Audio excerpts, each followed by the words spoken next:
All right, on this episode of the LPDS, we get into some more, a little bit of tinfoil hat stuff. Talk about Easter's, the latest LPDS Yankees live stream that we did for their home opener. I get into some more Yankee stuff in the Junction. Get into some a war I'm waging with the VA. Talk about content ideas that I have and looking for the LPDS and Spearhead universe. And of course, we got a Cage fact for you. All that coming up right now.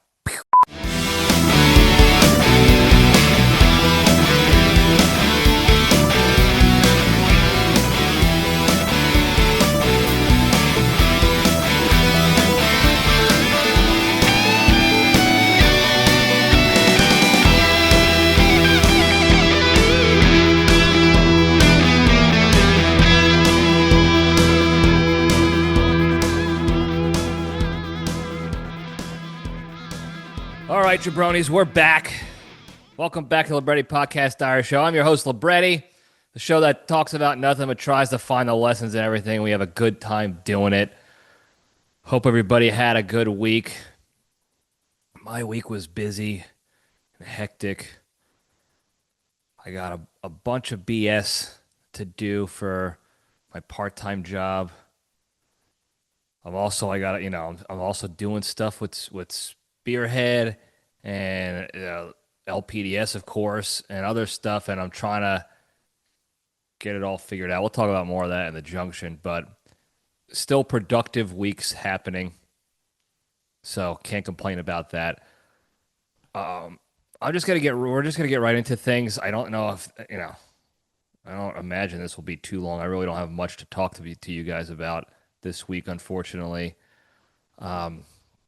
It is Easter's, so happy Easter's for all those who celebrate. By the time this posts, I will have completed Easter myself. I hope everybody had a good holiday. Again, those who celebrate. I went up to Austin, Texas, to be with relatives, and at the time of this recording, I actually got to go after this, bake some cookies and prepare some stuff for that venture. But it's always a good time to go up there, have some good Italian food, share a few laughs, maybe a cigar or two, and then I'm back to the LPDS compound to get ready for the week and get things going again. So hope everybody had as enjoyable a holiday as I do and I usually do. Sticks isn't around here, but you know how we usually talk about Easter time, the meal that my family has made in the past over up in the motherland. Historically, it was a great food holiday. I actually haven't been home for Easter in quite some time, so I'm not entirely sure what they do now. So I always have to get the post-game report from Sticks on the food and what they make this year. Every year they add a little bit something different or change things up a little bit. They got the same, standards, and then they'll add in something new for this year, and then they'll change it up for the next year and stuff like that. So I'll get his report, and if it's anything worthy of noting to you guys, I'll tell you in a future episode. Maybe you guys will give that meal a shot or that food item a shot in your world. So anyway, that's really all I got to say about Easter's. Moving on very quickly. Politics. The only reason I'm mentioning this is because it has to do with Epstein stuff. So anybody who doesn't want to hear the broken record, you can fast forward this to the next chapter on YouTube or whatever. But the Department of Justice, the head of the DOJ, Pam Bondi, left. They made it sound like she left for a different job, but I think it was just a nice way of firing her and getting rid of her, without it looking bad. That's what politicians do.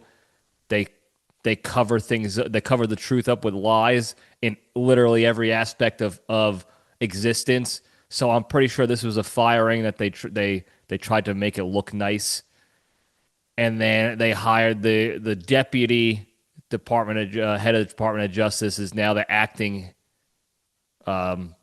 justice. What is it? Not attorney general. I forgot the title. Might be Attorney General. I don't remember.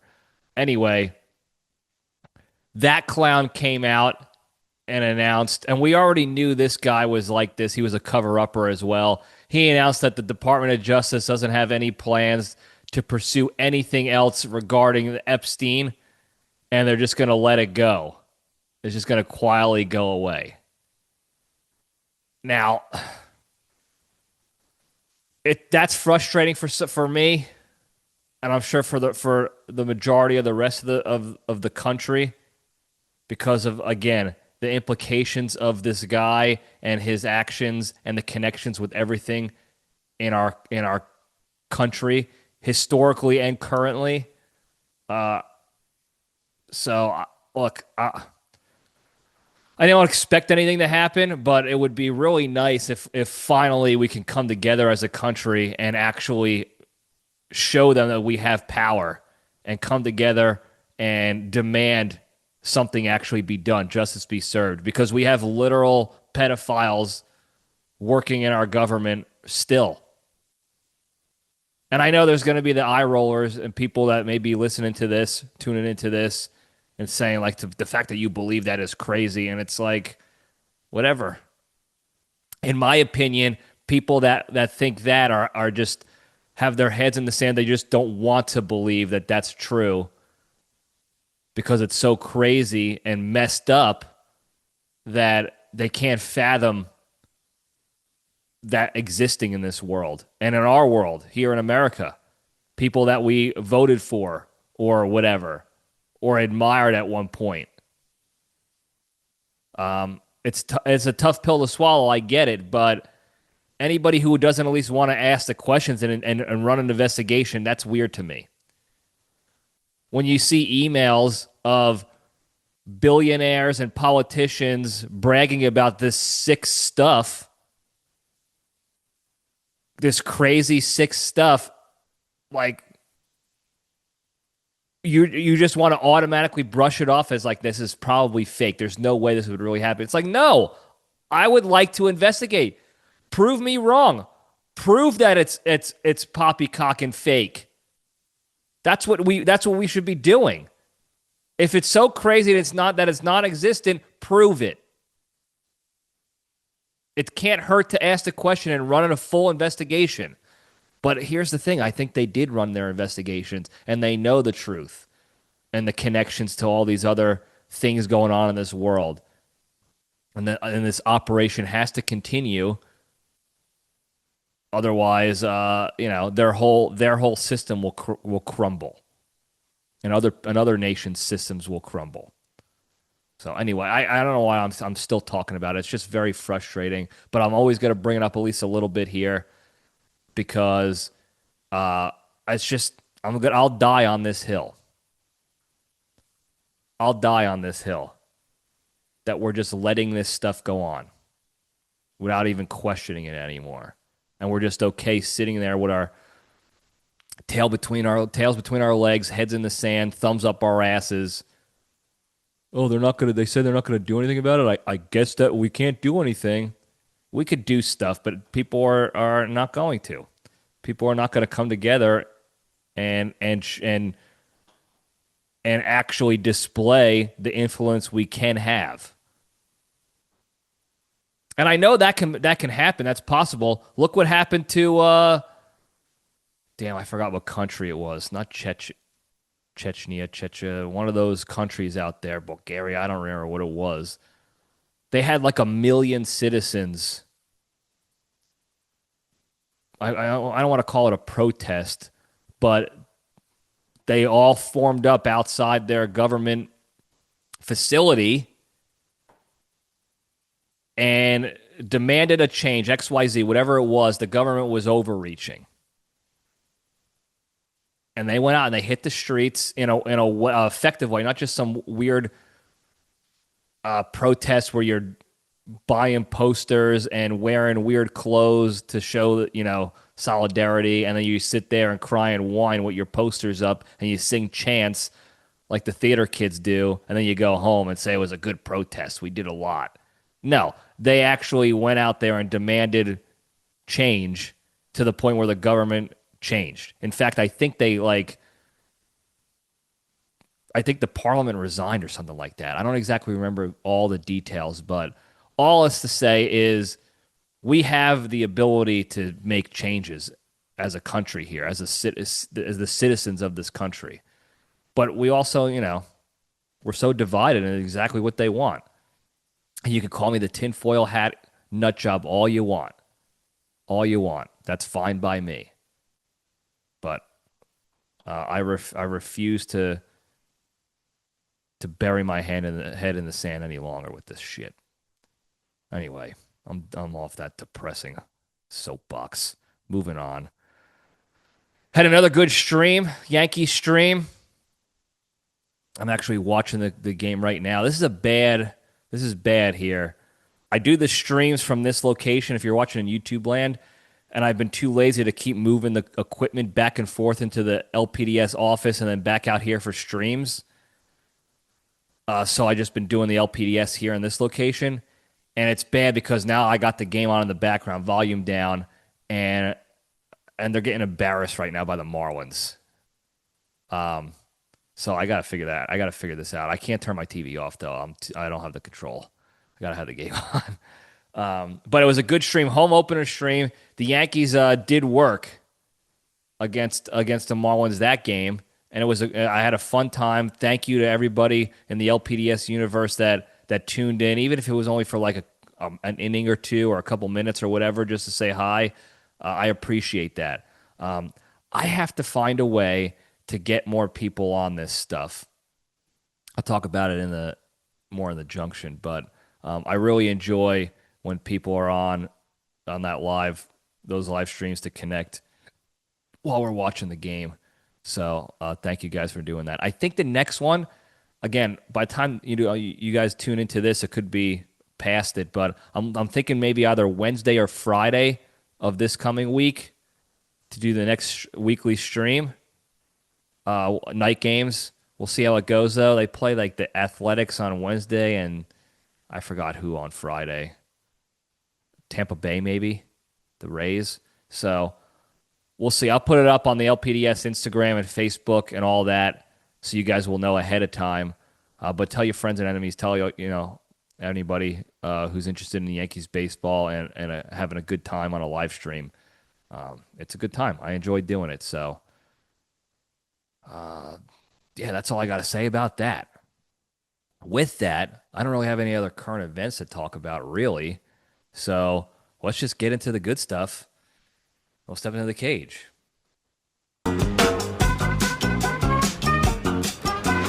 Okay, let's run. All right, this Into the Cage segment is proudly sponsored by Ice Cream Fingers.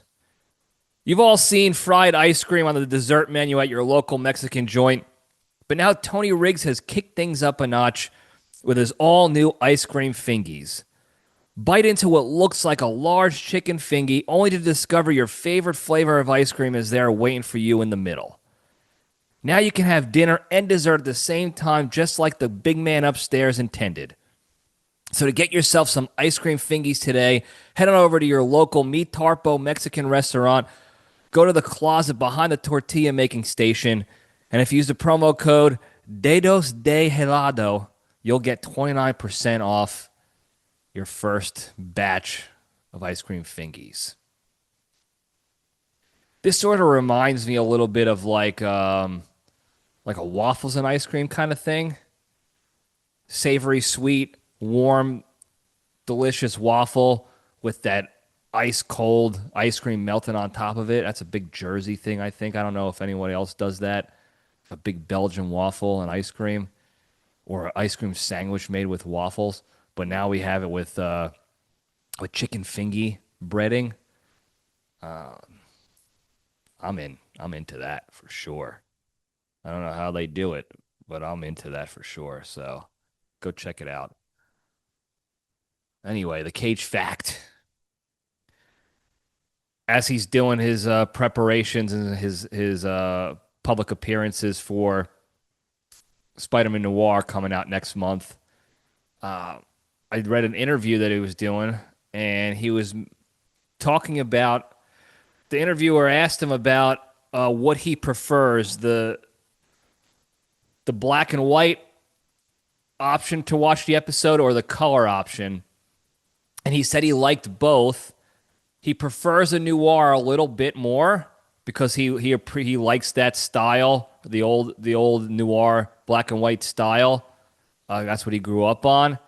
But he said they did a really good job with the coloring, with the color version of it. He said the inspiration of the color style was that of that painting. I don't know who did the painting, something Hubble or Horner or something like that. I don't know. The diner painting, that painting from the street looking into like the diner, the people sitting in the diner and the streetcar outside and all that stuff. They try to match that because that's an old 50s, 60s era style of living, and that's kind of what the series brings in that time frame, that era. But he said that he was actually the one who initiated the whole idea to offer both. Because Amazon was talking about it, and obviously I think the first idea was like film it black and white because it's a noir. But Nic Cage brought up the idea of offering both because you're going to have the crowd like him and myself and other people out there who do like the old noir black and white stuff. But the young crowd who's very much into the superhero world, the Marvel universe and all that, they're not going to they might not connect as much to the noir style, the black and white style of it all. They're hooked on their current version, what they're growing up on, and what they're growing up on is bright colors and that. So put them both out there, let them choose.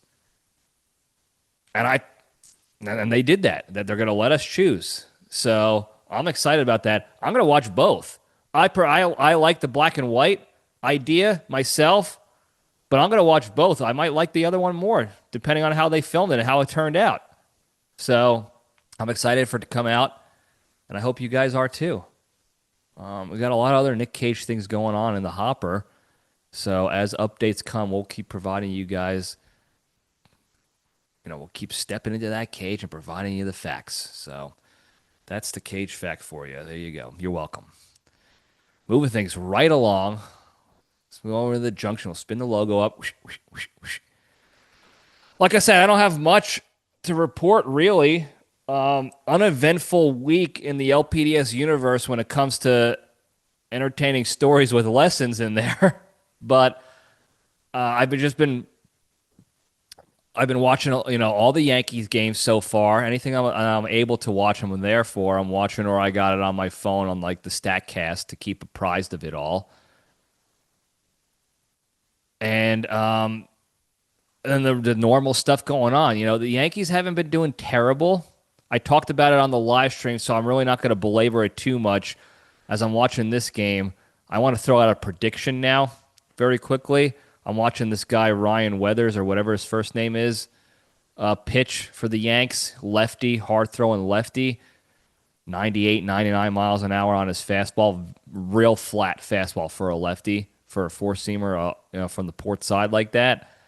I'm looking at the guy's wind up in his motion and the effort he puts into each pitch. I'm predicting another injury for him. He got injured last year, shortened season. I see this guy's patterns, and you look historically back at guys who threw like him and the effort he's putting in, 110% effort each pitch, at least on the fastballs. I've never seen a guy do that and not get injured, basically each year. So I guess I'm glad Garrett Cole's coming back. Rodon's going to come back. Even Clarkie Schmidt's going to come back soon enough, later on in the season, because I don't bank on this guy having a full season. That's a prediction. I hope I'm wrong. Actually, I don't care either way because the guy can't find the plate, and when he does, he's throwing fat fastballs that are getting mashed right now. They're down 3-0. And if he's not walking or making errors, he's giving up hits and runs. So if he gets injured, then we won't have to deal with this crap. But I want him to be good. He seems like a nice fellow. I think his father played for the Yanks back in the day in the 90s. So I don't want him to get hurt, but I don't understand. You got 162 games. You're a starting pitcher, and you're gonna go all out 110% physical effort. Now, I'm not talking about hustle and mental effort, which is what I like to see each and every game. Everyone's trying hard each and every game. Pitchers know what I'm talking about, though. Like, you're trying to throw the ball through the catcher every single fastball when you know you have to pitch, 5, 6, 7 innings in this game, plus however, 20 other games throughout the season. You're going to burn yourself out. You're opening yourself up to injury. Okay? No pitcher, no self-respecting pitcher in the major leagues wants to go balls to the wall like that every single pitch. They're going to throw hard still, but they're not going to throw their arm out each pitch to try to burn it through their catcher's chest every time. It's a recipe for disaster. That plus his wild motion, and he can't find the plate nearly as consistently. He hasn't hit a spot yet. He's mixing in strikes, but they're surprise strikes because he hasn't hit the glove at all yet this game that I'm watching. Otherwise, the Yankees aren't doing bad. I'll let you go back to the old streams if you want to watch and what I was talking about with them and how I like how they're starting to try some different things that'll help prepare them for the playoffs. I hope they keep that up.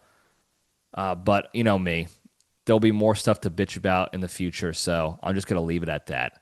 Hopefully this guy turns it around, and I hope they don't expect him to be like their number 3 or whatever starter because I just don't see him lasting long without getting hurt again. Or getting relegated to the bullpen or something because he keeps, giving up runs and hits and stuff. So, anyway, that's all I got to say about that. Moving on. Real quick, I want to give you guys an update on the war I'm in with the VA. I'll keep this very short because it's ongoing, but long story short, they are like denying my claim, and not only denying my claim for reevaluation, but they are now deciding to decrease my disability by half. They're cutting it in half. Now I have a year to appeal it. And I'm actually now bringing in some big guns and working with some people to represent me and fight this. And they're guaranteeing, at the very least, they said they're going to guarantee, or my money back, actually. That sounds a little shady, honestly. But they're all ex-veterans, this company, this organization that does this stuff that helps with VA claims and appeals and stuff. But they're guaranteeing, at the very least, get my disability back to where it was, if not plus 10% more. I don't know. I just want them to stop dicking me over on my issue with my neck injury that has gotten worse. And they said, no, it's actually we think it's gotten better, so we're going to decrease your disability. There's a lot going on with that in the behind the scenes with it all. I don't want to get into it now. I just wanted to give you guys a very brief update on that. War is still going on, and we're going to obviously fight it to the death because I'm so sick and tired of the VA and I guess the government, again, too. Go back to them, the useless bastards, the criminals, that they just don't really give a shit about you. Once you get that DD-214, that separation order, whether you retire or you get out early or you get medically retired, whatever, They could say all they want about how we got all these programs and we do care and we're trying to get you the help. And there's definitely people who work inside the VA that do actually care, good people. So I'm not talking about them. I'm just talking about the whole system and process and the organization as a whole. The government just does not give a shit about you after. They don't really give a shit about you that much during. But at least you get your pay. You might get back pay during a government shutdown, and all this other shit. There are some financial things that are good about the compensation with the military. I'm not here to dog on the military itself. I'm here to dog on the government's treatment of the military and the people in there. And the VA is no different. You go out there and you sign on a dotted line to put your life on the line for whatever your reason is. You sign up to do it. And yeah, there's a good chance you don't put your life on the line and things go fine. But there's still a chance, and you know that going into it. And you make that sacrifice and you change your life. And your life changes forever after you get out. No matter how good you had it, no matter what happens, you're a different human being when you leave the military after that experience. And I've talked about it a little in the past with me specifically, but you give up some of yourself, some of your identity, your everything, you give up some of that. You change forever. Again, it's not all bad. You just change. And the way they go about quote unquote taking care of you after you sign up to give yourself to them. Most of us come out alive, but it doesn't mean we didn't sign up to give all of ourselves to them. We knew that going into it. And I know there's a lot of people that sign up thinking it's just like, no, I'm just going to do one contract. I'll get a free college degree. I'll get a steady paycheck out of it. I'm going to set myself up where I don't have to deploy. Like, I know there's always those outliers out there in every way, way, shape, or form. Got it. Whatever. But you still sign on that line knowing that there's a non-0% chance you don't come out alive, no matter what the odds are. You don't have to do that with the job as an accountant or a banker. Yeah, there are other factors in your life that could cause death, obviously, but not because of your job. You're not signing up to go be a civilian lawyer or a dentist or anything in the civilian world, the civilian version of it. There is nothing in that contract or that career field where it says like, oh, there's a chance you could die, unless you're in like, a dangerous construction job or an oil rigger job or whatever, like that. Like one of those jobs where it's like, yeah, there's hazards, there's physical hazards to this job where there could be a mishap. Now, the mishap is not you could be in war and die in war. That's not part of it.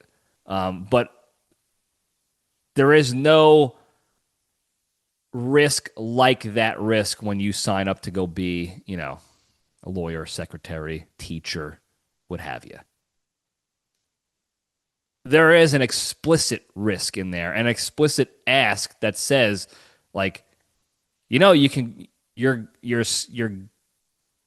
you're saying you're okay with going out and dying, potentially dying, right? You do know that. Yep, signing up. So just the fact that, again, I'm not going to get into all the details just yet with my particular situation, but the fact that there are private organizations of veterans that have created businesses dedicated to helping other veterans navigate the VA system without getting fucked over again should tell you all you need to. Same with all the other organizations, the volunteer organizations, the nonprofits out there to help veterans with mental health, to help try to minimize the suicide rate with veterans, to help with PTSD, to help them get the medical care they need because they're not getting it from the VA like they were told, to help provide them with other alternatives that the VA is not offering. Like, the fact that all these organizations, these private organizations exist, should tell you all you need to know about how shitty the VA is and how little the government gives a shit about them, about the veterans out there. They don't fucking care. They just don't. And there's going to be people out there that I know that have had okay experiences with the VA, and they're not dealing with those issues, and that's fine. That's awesome. But the vast majority of veterans, when they get out, and even when they're still in some way, shape, or form, have to deal with this bullshit. They have to deal with this bullshit. They create these evaluations that don't actually evaluate somebody's issue that they're dealing with, but it's a metric that they check the box off. It's like, hey, we evaluated and we say that this person has gotten better, even though the person has gotten worse. It's a checkbox for them to save money, but also cover their ass and say, hey, we offer this compensation and this help, but they didn't qualify. And in my mind, veterans who sign on the dotted line and are now technically, officially considered veterans, you now qualify. In my mind, you now that should be the fucking qualification. Are you a veteran? Yes, you qualify. You have an injury? Yep, you qualify. No, they have to. They just have to keep digging and eating at your soul because they don't see us as human beings. Okay? We're tally marks. We're people that they were able to get to go sign on that dotted line, and now they're just trying to brush us off. And I've talked about this in the past recently. I had this conversation with some folks, with some friends in the past about how, like, when you're in those high positions in the government and you know every decision or indecision you make will have a direct or indirect impact, potentially negatively, on millions and millions of people. Like, you almost have to look at the world as just tally marks as opposed to each human beings. Otherwise, you'll end up not emotionally being dead inside, off in yourself. So I get that, but man, do the trends and the patterns of and the historical actions taken by our government really trend toward they just don't give a shit about the veterans. And they care more about saving money and covering their asses than they do about actually caring about the veterans who served. And I'm not the only one. I know I have a lot of anecdotal examples for myself, but there are more of us than there are the people who have good experiences with the VA. Once again, the fact that there are private organizations out there dedicated to helping us not get fucked over by the VA should tell you all you need to know about how shitty the VA is and how they don't give a fuck about the veterans. Not one fuck. And it's incredibly infuriating and depressing and disheartening to see it. And it's like, what did we do this for? To get treated like shitbags after? It's literally like, oh, you're dead to me. You're just like the other civilians out there who didn't sign up. You're just like one of them. Why are you bothering me? Are you active duty? Are you still in uniform? No, get fucked. You do nothing for me. What have you done for me lately? Nothing. You're out. See ya. Don't care anymore. And when I do get this get the time to tell you about all the shit I'm dealing with and it's shitbag system that doesn't give a shit about you, coupled with ineptitude and lack of training and anything by the people in the system and all the other shit you got to deal with compounds. And it's almost like they created that on purpose to either make you go crazy so that nobody believes you or so that you just don't fight it.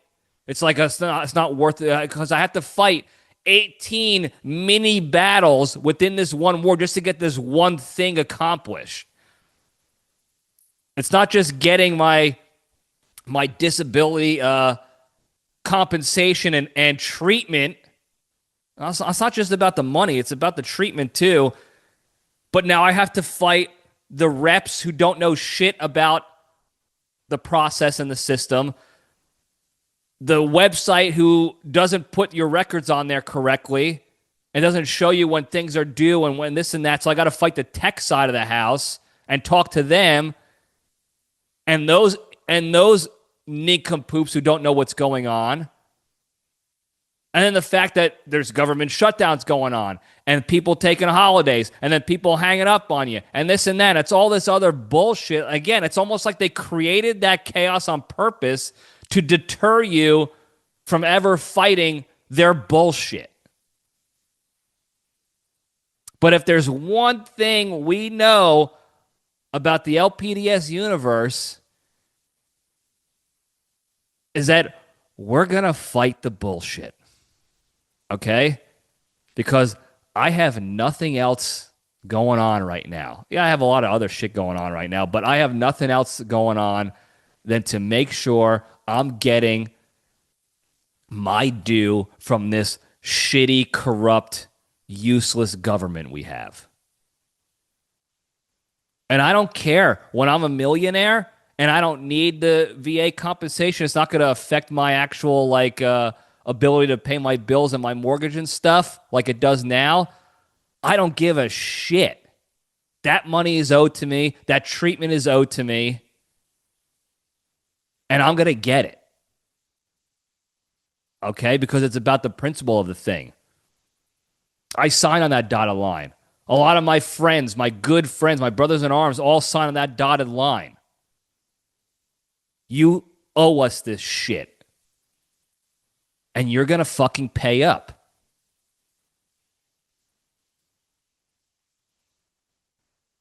That's all I got to say about that for now. I'll keep you guys posted on that. We're not dead. No. We're not dead. We're gonna fight this to the end. We're gonna win. It's not gonna be fight to the death. No, we're gonna win. They will die, just like they have in the past. Every other battle, they think they got us, but we will win. It just might take a little while. That's all. So, anyway, moving on. The only other thing I really wanted to talk about was really just to get your kind of thoughts on this. And I would appreciate it if you guys put it either in comments on YouTube or hit the hotline 202-670-1114 with your feedback and thoughts. Easy over there, Randy. Or you could text me directly, whatever it is. I would really love to hear your thoughts on this and ideas, really. Feedback plus ideas. Because I want to adjust and expand and grow the content side of my life. Not because I want to be in front of camera and I have this ego where it's like I'm a star. I need people to see me and all eyes on me. I just love being able to connect with people like this. I think it's such a crazy, awesome thing that in this day and age, I can just set up a camera and hit record and then post it for the masses to be able to see and connect with me in some way, shape, or form, especially friends and family members. And I'm trying to maximize that as much as I can in all its forms. So I started doing the Yankees live streams. Now, it's not like I got thousands of people watching these live with me. I really need to figure out ways to effectively get the word out there so people do tune in live that are able to. Because I would love to have a couple hundred to 1,000 people on every stream commenting and engaging and this and that and connecting. Just the fact that there was a couple people on the past few live streams was amazing. It gave me like a rush that we were connected, virtually connected, but still connected. Like people like, Bone Crusher, Wet Cat, Creature, Tony Sacco, Skuse, Mrs. Wet Cat, all the whole gang was out there, Mrs. Bone Crusher, and other people out there just like, we're thousands of miles away from each other, and we're able to connect live and have conversations like this live. This is why I love Sticks as well. And I know, not a lot of people are Yankee fans that listen to this, so I get it, but they're still coming on, and I still appreciate them coming on and doing that and connecting, and I want more of that. And so I'm thinking about trying to find a way to do it with Spearhead, doing like live leadership style calls. I don't know how to do it. I was doing a while back lunchtime leadership, like Instagram lives, for a few minutes at a clip that people can go into on Instagram. But I was thinking about doing it with on YouTube and having a little bit more longer, live session. And again, I don't know exactly the ideas I can bring with Spearhead besides leadership-related topics. I don't know how many of you want to talk about leadership stuff or hear about it. I got to find the audience for that. I really have to find better ways to get the word out there more effectively. And maybe I'm just because I'm not consistent enough with my posts on social media and the internet. I don't know. I don't know if I need to use more buzzwords in my content to get the algorithms going. I don't know that side of the house. I'm not an expert in that side. I know they say like, oh, the YouTube and Instagram algorithms will push this to the people who want to hear this sort of stuff. But in my mind, I'm still very old school in my mind. It's like, well, if they don't know about it ahead of time, how are they supposed to tune into the live stream? It's like I got to get that out there with advertising somehow, marketing somehow, and I'm just not that good at it still. So I'm looking for ways, I'm looking for ideas to get that out there. I'm looking for more content ideas from you guys that I can realistically do consistently because, I also have jobs. I also have a job to do and a life to live, and I don't want to spread myself too thin, and I don't want to put myself in a position where I can't stay consistent, so I end up quitting and giving up on it. I don't like doing that. So I'm looking for your thoughts and feedback on that and ideas that you might have that you would be open to tuning into. Even if you're not chiming in or getting actively engaged, but it's just something you'd be entertained by per se or learn from, anything like that. I just really like the idea that you can connect this way.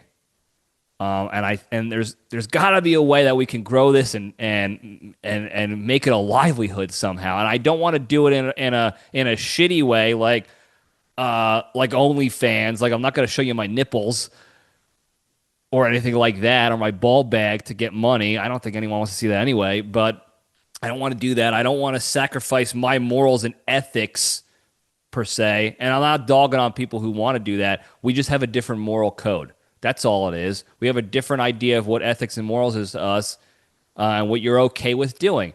I personally am just not okay with that sort of stuff, doing it myself. I'm not going to sit here and purposely put out rage-baity political clips to drum up attention and engagement to become popular in some sort of political space per se.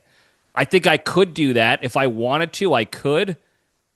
I think I'm confident enough that I can generate enough rage bait and anger and controversy on the internet to get people viewing it, to get sponsorships that way, and to get people on one side or another.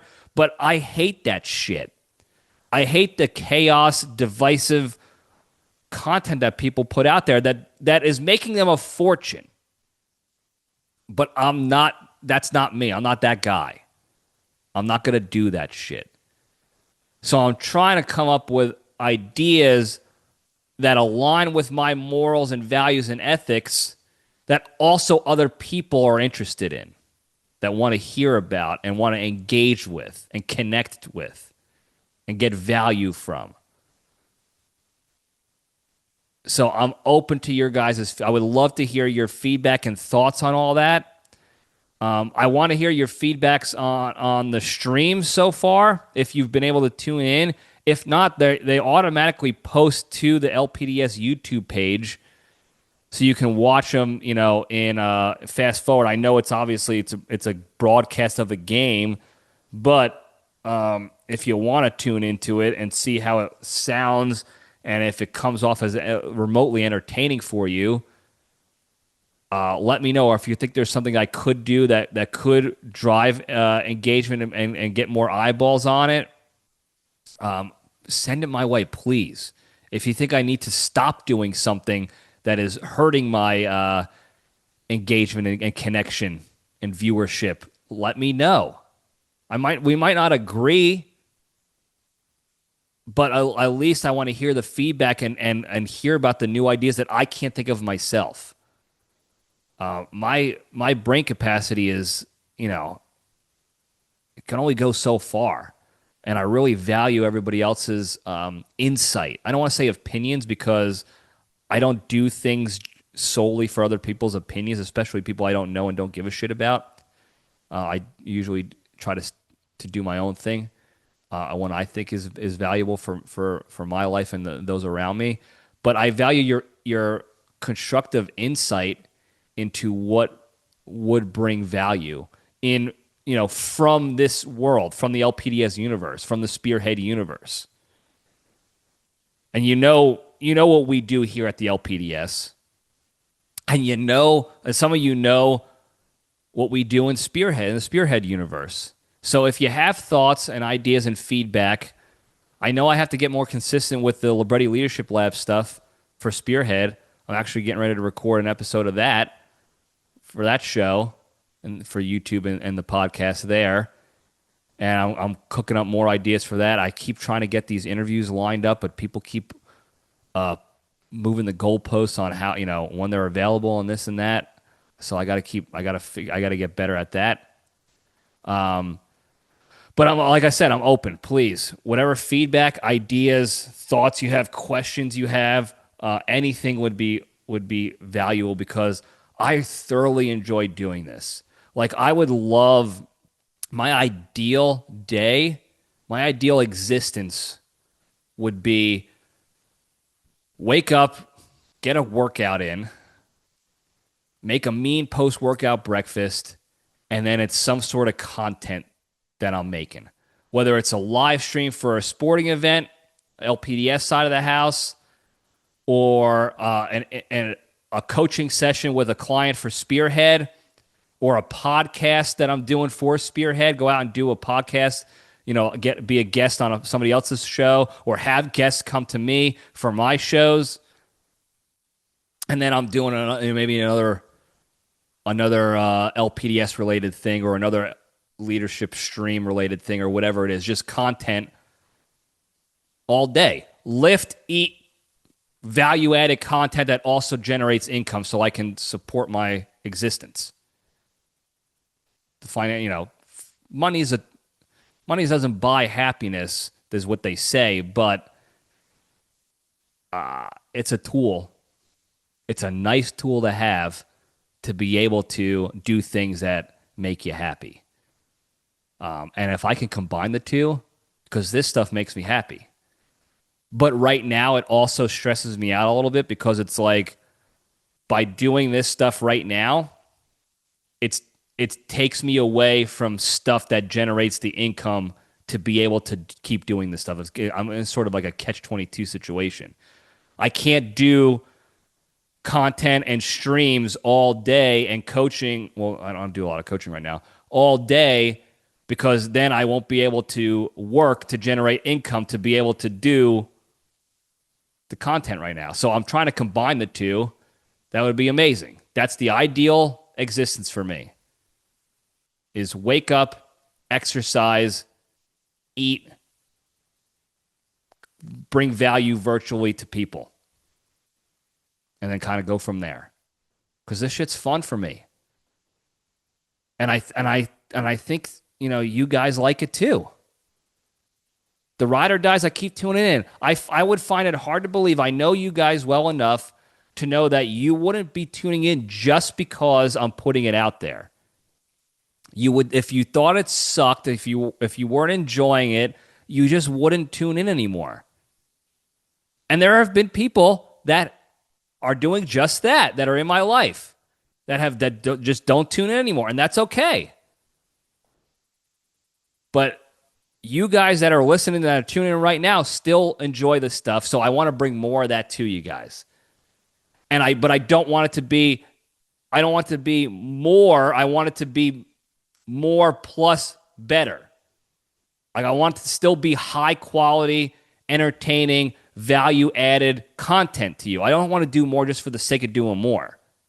So, long story longer, I'm open to your ideas and your feedback and your questions. So please, I'm asking you, please hit me up. I'll put even a thing in the Instagram story of like, hey, if you tune into this week's episode, here's a chance for you to provide any feedback or questions or whatever. Put it in this little box here or whatever it is. I want to get your thoughts and feedback. So please, if you remember, shoot me a text, a DM on Instagram, comment in on the YouTube, what you like, what you don't like, what you want to hear more of, less of, what you enjoy, anything.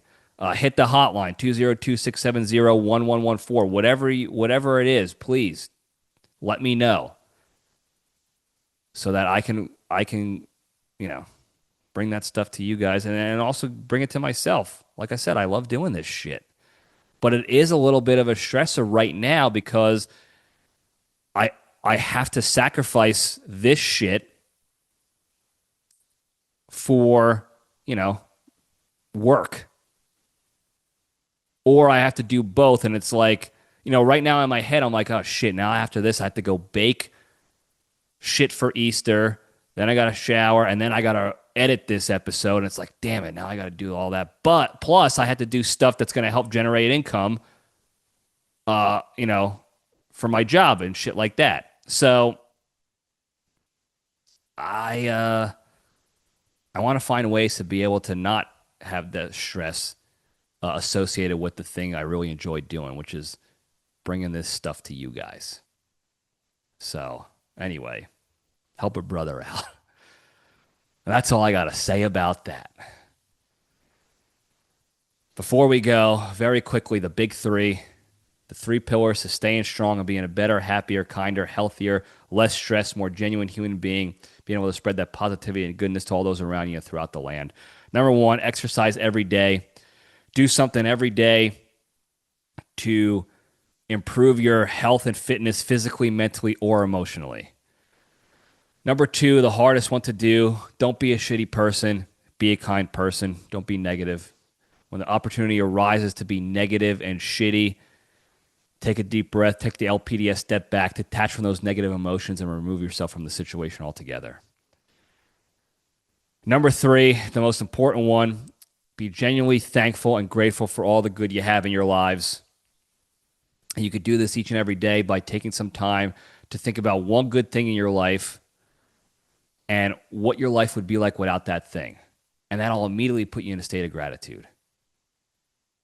And if you do that, the more times you're in gratitude, the more time throughout your day you're in gratitude, you're not taking things for granted, the easier it's going to be for you to remove yourself from the negative, shitty situations so you can go focus on more positive, productive things in your lives like exercising. And if you do these three things a little bit each and every day, and a little bit more, a little bit more, a little bit more, the repetition here, I promise you you'll be a better, happier, kinder, healthier, less stressed, more genuine human being, be able to spread that positivity and goodness to all those around you and throughout the land. Thank you guys again for tuning in. Don't forget to like and subscribe and put your notifications on and tell your friends and enemies and hit that hotline 202-670-1114. Please, ideas, questions, comedy bits, troll and comments, pranks, whatever it is. I love to hear it. I miss it. Hit the hotline 202-670-1114. Thank you guys again. I love you all. Stay strong.